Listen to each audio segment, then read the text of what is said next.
Welcome to Think Big with Dan and Qasim. Join hosts Dan Melnick and Qasim Masood as they explore big ideas, limitless possibilities, and engage with visionaries, entrepreneurs, and thought leaders who dare to dream big, get inspired, motivated, and find practical tips for personal growth.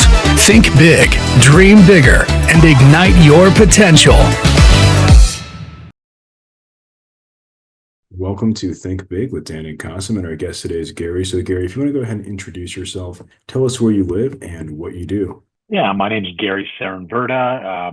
I'm living currently in Toronto, and I spent a career in AI and machine learning in various forms and fashions. And today, I just running an advisory practice as I'm figuring out what's next for me. The company I founded was acquired over a year ago, and I've kind of moved on from that role and some advising startups and talking and doing some project work for companies and ex-customers, et cetera. So that's who I am very quickly. That's what I'm kind of currently up to, and I can get into my whole story if that's what Yeah. like So I'm next. curious about that. Obviously, starting a company and then exiting is obviously very impressive. So I'm curious, more about your story, kind of more about your company that you started, and what gave you that idea. So if you can share more about that. Yeah, so my background is in aerospace engineering. I have a master's degree in aerospace engineering from the University of Toronto. And so when I was going through undergrad and graduate school in downtown Toronto, Jeffrey Hinton was a professor at the University of Toronto then. And so he would give all these industrial seminars on machine learning and neural nets. And I still have some of his old notes from these seminars I attended. And so I was exposed to machine learning, AI, neural nets back in the 80s and early 90s. And so aerospace engineering being a very mathematical and scientific background, and it's the kind of pinnacle of computing. I think at the time, the industry that uses the most data and computing power at the time was kind of computational fluid models. And so that's what I did my master's degree in computational fluid dynamics. After I graduated, I didn't, there's really not much of an aerospace industry in Canada. So, and I wasn't ready to move and leave the country. I had family here and stuff. So I kind of started working for big corporates, and I was really shocked at how little math and science big companies use to make operating decisions. I always thought these big skyscrapers with bank names and insurance companies and retailers would have their act completely together, and they'd be like so amazing, right? And I was really shocked at how random some of their operating decisions were. And so I found this accidental career to bring more math and science to business to help them operate smarter and make more money. And then I started working for a company called the Loyalty Management Group that runs a large coalition loyalty program. So like a loyalty program in Canada that had about 80% penetration of the population. So I had a number of retailers and got exposed to that. And I built their first generation data warehouse. So I became an expert in data management and started doing machine learning consulting for the companies in the program. Ran into IBM. IBM was launching their machine learning product in the mid 90s. And I was one of the first 4 worldwide users of that product. And I became an expert in that product. And I trained about 100 IBM consultants around the world on how to do machine learning consulting, ran these boot camps. And I did a bunch of sales jaunts with IBM all over Asia, Singapore, Taiwan, Thailand, Malaysia, all over the United States, Europe. And I was kind of an expert in this, kind of applying their machine learning. I wrote a book for IBM as well, or, a red book on how to do machine learning. And then I left and I founded Daisy shortly thereafter. My idea was, IBM was a great company. They were kind of good at everything, but best at none, I would say. And so I thought I could do this machine learning and analytics better than anybody. I had a very deep technical background, as an expert in data management, ML. I realized that supervised learning, which I had been, was enamored with at the time, I thought that could do anything. And then I realized along the way that supervised learning, which kind of the world is enamored with now, doesn't really work for complex problems, right? And so I went back to my aerospace roots and kind of got back to optimal control, or reinforcement learning is kind of another, the computer scientists think they invented that, but it's like engineers have been doing optimized control for decades. NASA and the US Air Force and all the space programs, all the autonomous robots and satellites and, like spacecraft been done with control theory. And so I founded Daisy. The goal was to automate business processes with no human in the loop.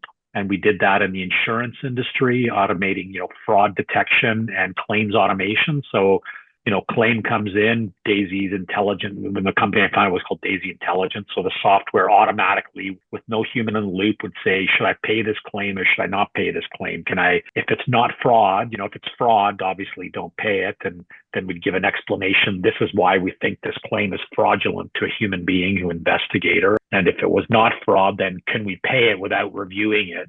Is it something that we can just auto adjudicate with, no human in the loop? So that was, we started the company doing that, and then also got into retail. Because I ran IBM Canada's data mining practice for 4 years. And so I was kind of cross industry. So I got dragged into retail as well. I love retail because of, the terabytes of grocery retail data. We got into automated merchandise planning. So what products should I promote? What should I not promote? What prices should I charge? How much inventory should I allocate? And so our software, even on our side, had no human in the loop in terms of, we would recommend decisions. So I called what we did explainable decisions as a service. And if you executed on those decisions, we showed how you can make money. And in retail, we're able to grow retail sales by more than 5%.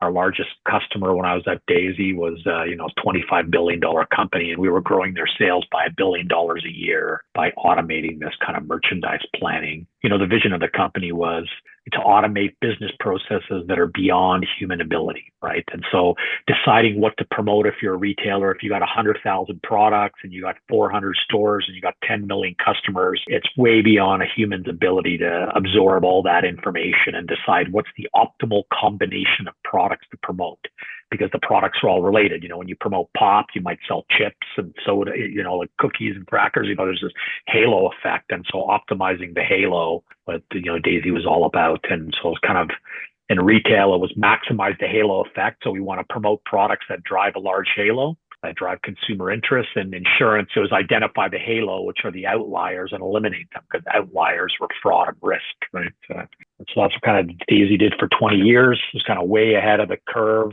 running into the challenge that the world hasn't hit yet, which is the human change management. People don't want to be automated out of existence or have 50% of their job be taken away. So we're fighting a holy war for since 2014. The users were seeing the writing on the wall that this machine could make better decisions than them. And so there's this excitement about AI, and we showed that we can help them make money, but the business process change was something was real challenge, and most were not willing to make that change, right? And I think the fact that there's no human pushback currently tells me that AI is not really being adopted. So it's just a lot of hype, a lot of overblown hype. Even in this generative AI, it's mostly a toy. It'll wear off in a few years. I think it's very cool and powerful, and it's seemingly amazing, but I think people will get bored of it quickly. I kind of rode that first AI wave where I thought, we were growing very quickly. Then the world kind of, really realized what it was and what it was. And for me, it was process change and human job role change. And, that was too much at the time. And so I think the biggest leading indicator that AI is adopted is human beings will freak the hell out. They will say, not my job, and they will lose their crap, like the Hollywood strike, where people were striking about, you're using my content to generate movies and scripts, and can't do that. That's a human backlash, right? And that's just the very tip of the iceberg. And I think that'll be the leading indicator that AI is stepping on people's toes, right? For sure. Yeah. I think it's a very interesting conversation. So I'm curious about your business, because obviously you're in Canada, in Toronto. So in terms of, obviously before you sold it, were you only focused and working mostly with Canadian companies, or were No, actually, the majority of the customers are in the United States. We had customers in the US and Europe, Middle East, New Zealand, Australia. Canada's a much smaller market, so, right. Canada has some cool business advantages. We have, research and development tax credits. So I could get, 50% of my development labor costs. I could get money from the government every year. And so the company for 10 years was really funded by government tax credits. So they're promoting research and development. And, we were doing autonomous decision-making using optimal control, crazy harebrained tech, filed a number of patents that were granted. And so we were the poster child for some of these research and development programs. But the business, we had a lot of US grocers and US retailers, and a few in Europe and a few in the Middle East. And so this was really a global business we were trying to build. And yeah, so I guess obviously you did it for a long time. I guess that you ran it for, about 20 years. So was it always your plan when you started to have an exit, or was it more of just like 20 years of doing something, got a good offer, and let me go ahead and, move on to something No, I different? think it wasn't. I mean, it wasn't an offer that, made me wealthy or anything. Like it was kind of a financial restructuring of sorts. So I would have kept on going. I think the shareholders I got involved didn't really help the business grow. So I think you got to be very careful as an entrepreneur to take investment capital. And I think you got to find the right people. And I think, I got caught up in the hype cycle. I think the VC game has an element of pyramid scheme to it, it's a bit of a game of inflated valuations, and you got to be very careful. And so not having any family experience or good advisors, in hindsight, I probably shouldn't have taken the money, because I think it led to some bad decisions along the way, and led us to, in the VCs, their model is growth, like they want headlong growth. And we were growing at the time, but it wasn't real growth. It was kind of this AI hype that was driving the growth. And so we didn't really have product market fit. So I think in hindsight, the advice I give to entrepreneurs is like, don't raise money, run a profitable business. If your business isn't profitable, you have no business, right? Like Right, that's true. if you can't get at the profit on your own, like that's not going to go there. Like raising capital is when you have so many booked orders that you can't build the infrastructure to deliver on booked orders on your own. Like, and you need the money for infrastructure. And, in that case, you could probably raise debt financing, or, you get Exactly. VCs, or do very careful diligence on investors to make sure that they can actually help you. So my investors, unfortunately, weren't able to help us. They didn't bring a dollar of revenue to the business, and I was hoping that they would, I thought, but at the end of the day too, is if you can't sell your business, nobody else can, right? Like I wasn't expecting the investors to sell the business, but I was expecting a lot more customer door opening, right? And so I think you need to do a lot of due diligence and with careful consideration, think about whether you should take that investment capital. So at the end of the day, that was taking that outside money and not running a profitable business. I realized that too late, and that kind of led to some like kind of a horizontal acquisition, which I didn't get wealthy or anything like that. But I mean, it was an awesome journey. Like 20 years, I employed hundreds of people. I had 100 amazing customers, traveled the world, so I can't say that it was I think an exit is an anticlimax, getting a big fat check, that wasn't the motivation. The motivation was to make the world a smarter place. I thought that if I could help companies operate smarter and make profit, smart companies don't dividend out the profits. They reinvest in price and customer service and innovation, right? So I thought if I could help a retailer, lower their cost of goods, lower their prices, that would lower the cost of living for humanity. If I could lower insurance and banking costs in every industry, then that would lower the cost of goods and services to people, and that would lower poverty. I think disposable household income has been declining since the 1970s in the Yes. Western world, and I thought I could contribute to turning that around by helping companies be profitable, because it's a race to the bottom in every industry, in terms of pricing. So I thought that's the mission. That's still my mission. I'm still on that mission. I'm just trying to figure out next, having left the company that I founded, what's next for me. And I want to still continue that mission in some form or fashion, whether it's to help a competitor of mine who has the same vision and mission, or to go work for a large company client, ex-clients, or in the industries that I worked in that I have a lot of domain expertise in. I've been advising some scale-ups and startups. I've been looking some tech companies wanting to add AI to their solutions. So kind of doing stuff like that. But I'm just trying to figure out what's Yeah, next for me. yeah, that makes sense. And I'm curious, obviously since you've been in the space for a while, you kind of had been in AI before AI became this buzzword. And I think that there is sort of what you were kind of mentioning, or I guess alluding to earlier, Gary, is that, AI is something that obviously is important all around us, but, sometimes it's like, how much of it is actually based on need and merit versus just a buzzword that, startups are using to raise money. So how do you kind of Yeah. delineate like where it's needed versus where it's not needed? Yeah, I think it's a total buzzword. I think everything is called AI, and I think it's a mistake. I think the world is into these 30-second sound bites. So I think where it makes sense is we should be using it to help people, right? To do things that people can't do, right? And this idea of artificial general intelligence is like a ridiculous target, because every tool humanity has invented is superhuman. Like Right. literally everything. Like a cup that holds liquid, well, that's better than your hand. A bow and arrow throws a stick much farther than you can throw it. Like literally a tool that is not superhuman is useless, right? Like, so computers have been superhuman since the day where they invented. They add numbers way better than people can. They do like mechanical machine operations like that. So this idea of this anthropomorphic super intelligent, well, computers are already more intelligent than people. Like they are. Like you run an algorithm, that algorithm is more intelligent than a person. Like let's get over it. But this computer is not going to like make you lunch. It doesn't like drive you to work. It's not going to like launch you into outer space. Like we should just build special purpose, narrow tools to solve the problems that we need to solve. Like, so let's use this technology to solve problems, make smarter decisions. It's always been about the information age is about making better business decisions. So if you make better business decisions, your company will perform better. That's just the fundamental. That's a differential equation. The quality of decisions, DQ, DT, if you call that the quality of decisions over time is equal to D performance over D time. So if the quality of decision making goes up, the quality of performance, the performance goes up. So the idea is, can we make better decisions? And what business processes, can we do things better than people can do? Let's divide the world into what people are good at and what machines are good at. So I think finding these narrow problems, like in retail, for me, it was merchandise planning.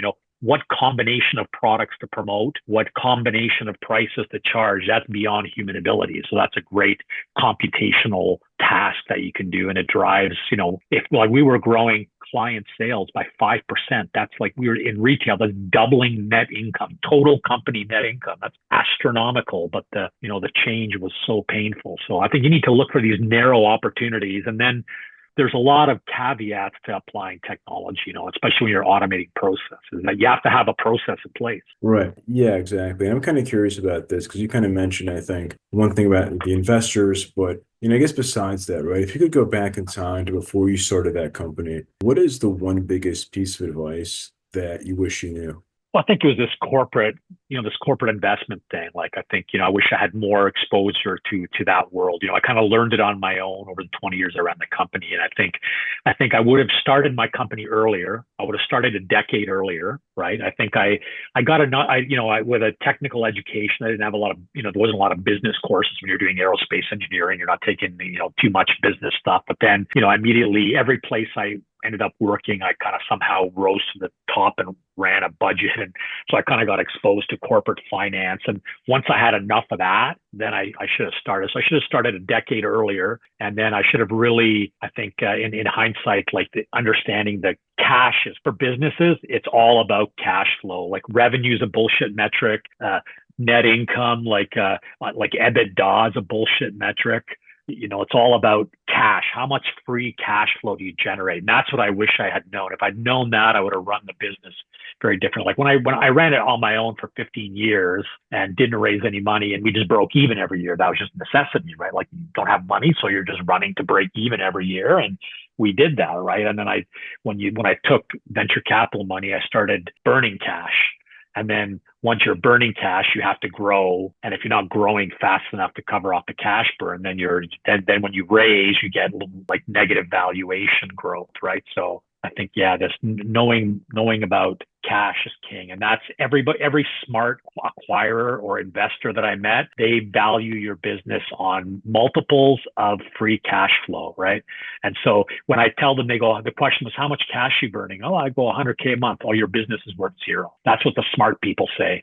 The VC game is, multiples of ARR or rule of 40, as long as you're growing and, there's all these weird metrics. But at the end of the day, the really smart business people I met were like multiples of net income and free cash flow, which is the true bottom line. And so that's where you got to put yourself in that position. If you put yourself in that position, then you're in control of your own destiny, right? Yeah, that's really good advice. So if somebody watching this wanted to reach out to you, wanted to work with you, what's the best way for somebody to find you and get in contact? Yeah, you can look. I mean, my name is very unique. So Saarenvirta, Saren as in Nancy, V as in Victor, IRT as in Tom A. So look me up on LinkedIn. I have a website, islandstream.ca.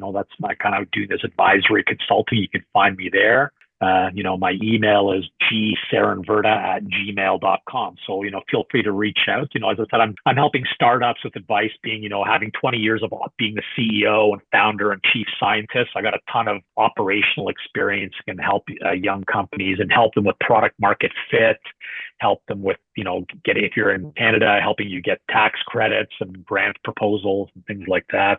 Large companies, I do board presentations to, companies, what's the real practical way to implement AI? Because I've done it for 20 years. And before that, even when I was at IBM doing this. So what is AI really?